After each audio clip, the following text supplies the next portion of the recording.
2, 3. Tomek, de quoi voudrais-tu entendre parler en premier? De la Honda ou de la Ducati? Comme la Honda m'intéresse plus, commence par la Ducati. La Ducati était censée être une tueuse et une street fighter, mais au début, ce n'était pas le cas. Imagine que j'ai un voisin qui est vraiment passionné par les motos. Il a son permis de conduire depuis de nombreuses années, mais il n'a pas roulé pendant longtemps. Il a recommencé à rouler avec une MCX 750 et voilà, il roule. Il rêvait vraiment d'essayer une Ducati Multistrada. Alors j'ai pris la 950 que j'avais autrefois. Alors vas-y, fais un tour, essaye un peu. Il a fait un tour, il a roulé un moment et il a dit non. Parce que pour lui, il faut trop faire monter le régime, ce moteur est trop rugueux. La Multistrada fonctionne à partir de 3000 tours et plus, alors que lui, avec sa MCEK, tu sais, ça roule tout seul. Oui, et il a la DCT, voilà. Alors j'ai roulé avec le Street Fighter, il a vu le Street Fighter, et là, oh. Je lui dis, eh bien vas-y, essaye-le. Il dit, bah non mais arrête, je vais me tuer avec ça. C'est quoi, combien il y a là-dedans? En fait, jusqu'à maintenant, je ne sais même pas combien il a de chevaux, parce que ça ne m'intéresse pas du tout. Il a 200, peut-être 207 chevaux, quelque chose comme ça. Il a beaucoup de chevaux. Et lui, non, laisse tomber, oublie ça, c'est une vraie bête. Je lui dis, calme-toi, tiens, tu as le mode pluie, il va te délivrer la puissance en douceur. Regarde, tu as le contrôle de traction ici, là tu as l'ABS. Regarde, je vais tout te régler au maximum. Contrôle de wheeling élevé, il ne va rien se passer, rien du tout. C'est une prison totale pour un motard. Exactement. Il a roulé un moment et il dit, c'est un équipement génial. Comme il est agréable à conduire, il ne m'a pas du tout. Il en avait peur, mais ensuite il s'est rendu compte qu'il ne l'effrayait pas du tout. Il roulait tout simplement avec. Tout doux, tout lisse, et je dois l'admettre, c'était aussi ma première impression, parce que je me disais, mince, le Street Fighter, c'est pareil qu'avec le Super Duke R. Je déteste avoir le Super Duke R en test, parce que je me dis, pourquoi risquer ma vie alors que je l'aime bien, j'aime mon permis de conduire, je respecte les gens dans la rue, je ne veux pas effrayer les enfants, les femmes, les hommes, les conducteurs de tramway et ce genre de choses. Il n'est pas toujours nécessaire de terroriser le reste de la ville. Voilà, et avec le Super Duke R, c'est difficile de ne pas le faire parce que là, tu accélères et je pensais que ce serait pareil avec le Street Fighter.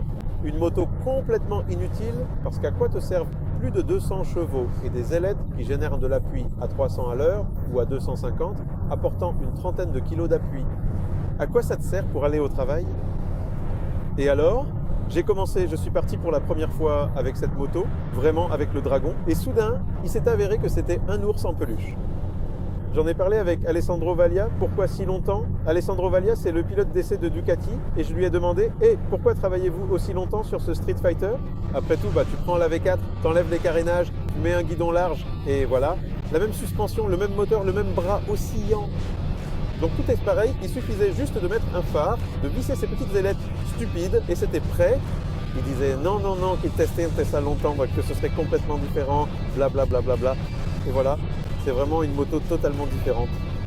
Il est tellement charnu, tellement agréable, tellement doux dans les bas et moyen régime, ceux qu'on utilise en ville, qu'au début je roulais en me disant non mais c'est bien, vraiment très agréable. La suspension est vraiment toute douce, cette suspension semi-active est vraiment très souple, tout est doux là-dessus, même les freins sont doux, tout est, vraiment agréable. Et je l'ai conduit en ville, je lui ai mis un peu de gaz une ou deux fois, mais juste un peu, parce que tu accélères un peu et tu dépasses déjà la vitesse limite. Et je me dis qu'il n'est pas du tout agressif. Bien sûr, on peut rouler vite avec, c'est un Street Fighter après tout, mais ce n'est pas comme s'il t'incitait vraiment à le faire. Et aujourd'hui, il a suffi d'accélérer une fois sur le circuit et tout de suite, enfin il a suffi parce que je n'ai jamais dépassé les 10 000 tours en ville, ça n'aurait eu aucun sens. Et sur le circuit, j'ai dépassé et juste quand je suis sorti pour la première fois du grand virage sur la roue arrière, ce qui m'est arrivé, c'est la deuxième moto avec laquelle ça m'est arrivé, de sortir du grand virage. Et tu sais, mais certains ne savent pas que le virage le plus long après la ligne droite du départ à Poznań, où en fait à la sortie tu as, je ne sais pas, il faudrait que je regarde sur les compteurs, mais tu as, je ne sais pas, 150, 160 à la sortie.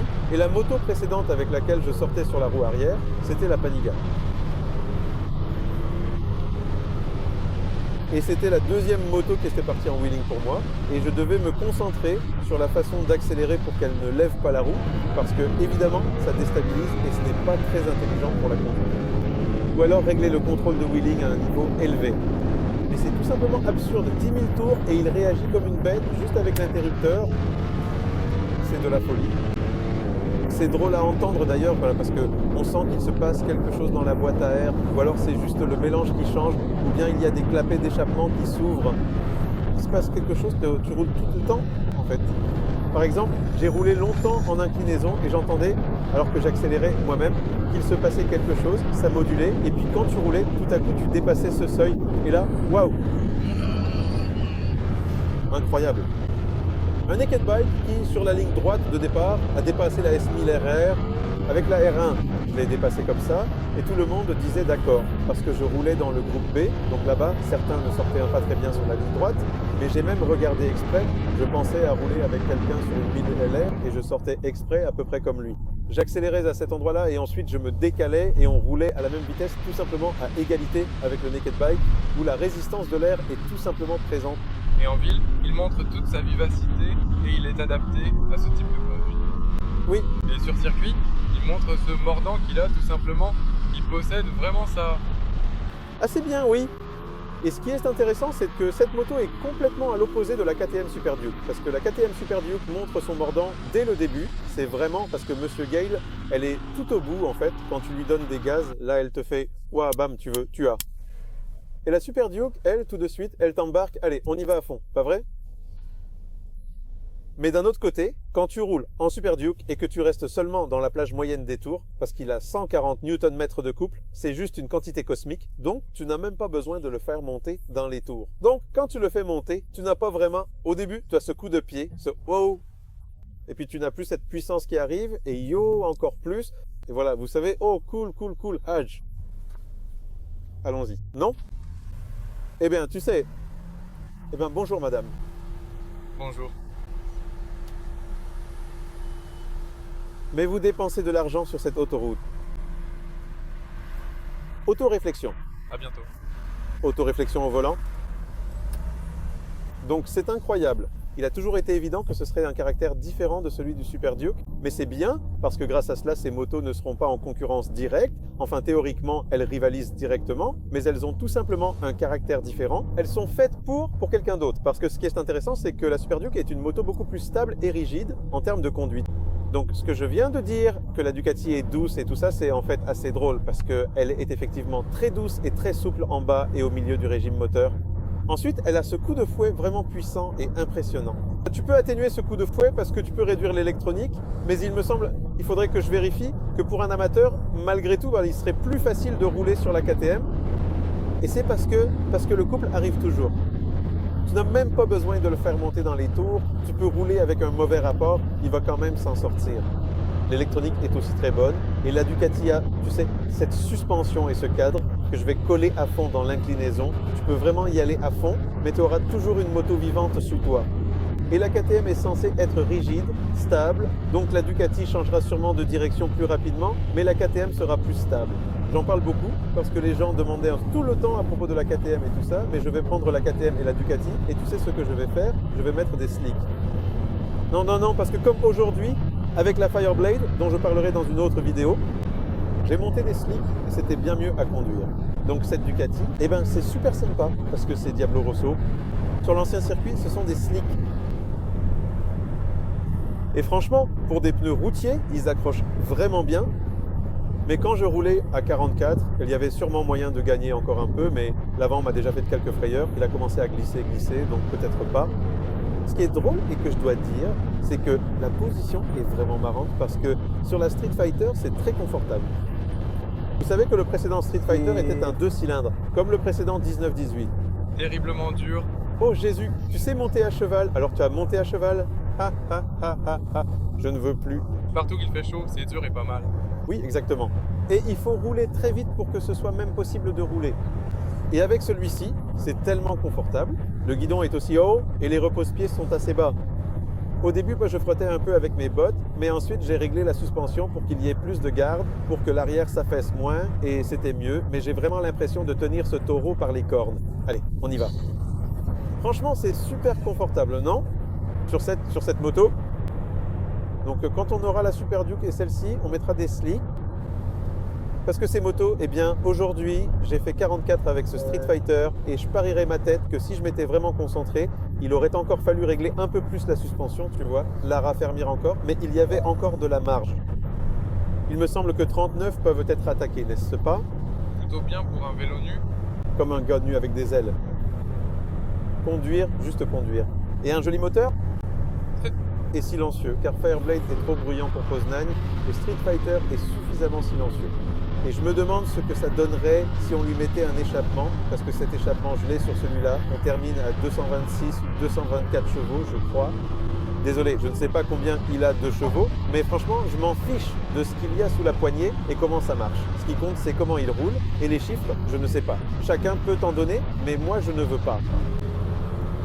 Non, c'est un équipement incroyable. Marius veut vraiment ce genre de monstre. Oui, c'est joli. Parce que c'est beau. Il aime les belles choses, mais il l'a essayé en ville et il a dit « Mince, qu'est-ce que c'est agréable à conduire ». Donc il doit bien y avoir quelque chose, et c'est pour ça que ça a pris autant de temps. Parce que ce n'était pas juste, on met le moteur, on enlève le dessus, et ça marche. Ils ont vraiment peaufiné, et c'est une moto faite pour la ville. Une moto pour la ville, donc la possibilité de rouler très vite sur circuit avec des ailettes. Mais la protection contre le vent est parfaite. Si je n'avais pas ce nouveau casque, parce qu'il est assez solide, mais je pense qu'il est serré sur moi, justement parce qu'il est neuf, eh bien ça aurait déjà été... Enfin, même comme ça, ma tête bougeait énormément. Mais il s'en sort bien. Oui. Pour cette moto, il faut un casque léger. Un casque léger et aérodynamique. Vraiment? Parce qu'il te faut vraiment un casque bien ajusté, léger et aérodynamique. Sinon, tu ne sauras tout simplement pas où tu vas. Parce que tu sais, tu vas te retrouver dans des vibrations et tu ne sauras pas où tu vas. Tu vois? Et toi, je suppose que cette moto ne pourra pas rouler à 300 à l'heure. Ah bon? Parce qu'il va y avoir du wheeling. Et le wheeling alors? Eh bien, le wheeling, ce n'était pas aussi facile qu'avec la KTM. Parce qu'il faut gérer ce couple, mais si tu règles une réponse douce des gaz, ce sera sûrement mieux et il n'y aura pas de problème. Aujourd'hui, même sur la ligne droite, je me suis assis, j'attendais pour voir si, et en sortant sur la ligne droite en troisième, j'ai accéléré et il est parti. Puis en quatrième, pareil, il est parti. Il en est vraiment capable. Eh bien, donc c'est possible d'une certaine manière. Je n'ai pas beaucoup fait de wheelies avec, mais j'en ai quand même fait quelques-uns, tu sais, juste pour aller doucement, c'est-à-dire sans prendre de vitesse, juste un simple wheelie tranquille. Ce qui est intéressant, je dois encore le dire, c'est la connexion entre l'accélérateur et le moteur. Toute la journée, j'ai cette impression sur ce Street Fighter que c'est l'ordinateur qui gère davantage l'injection et le moteur que moi. En particulier, je tourne la poignée, je dis voilà, j'aimerais accélérer et lui il fait d'accord, attends un peu, peut-être maintenant, et voilà, maintenant tu peux y aller. Ce qui est étrange, c'est que ce n'était pas une sensation qui ne me plaisait pas, au contraire, c'était une sensation qui me donnait un sentiment de sécurité. Ensuite, j'ai réduit le contrôle de traction. Je pense aussi que l'un pouvait influencer l'autre, car je diminuais le niveau d'intervention. Mais c'était comme si je sentais que, mince, c'est vraiment incroyable, que c'est l'électronique qui fait tout ici, mais ce n'était pas comme si je ne prenais pas de plaisir en accélérant. J'avais toujours ce sentiment que, d'accord, c'est génial, mais franchement, sur cette moto, on ressent vraiment que le cerveau, c'est l'ordinateur. Et toi, tu es juste le professionnel du cerveau. Vous le savez déjà, ce n'est pas vous qui conduisez cela, c'est son cerveau. Tu dois juste lui dire comment... Vous êtes l'éminence grise. Vous êtes l'éminence grise. Tu es la fichue chose qui est écrite sur ton épaule.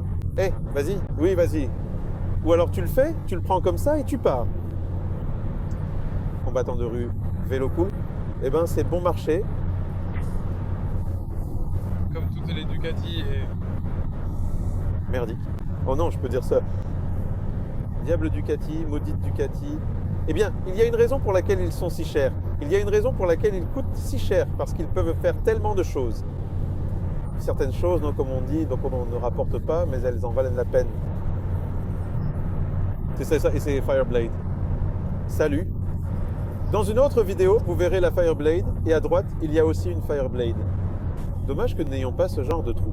C'est bien, car pour l'instant, les cloches ne vont pas nous tuer, mais nous pourrions leur parler maintenant. Derrière toi, il y a une Fireblade. Derrière moi, il y a un Street Fighter. Salut!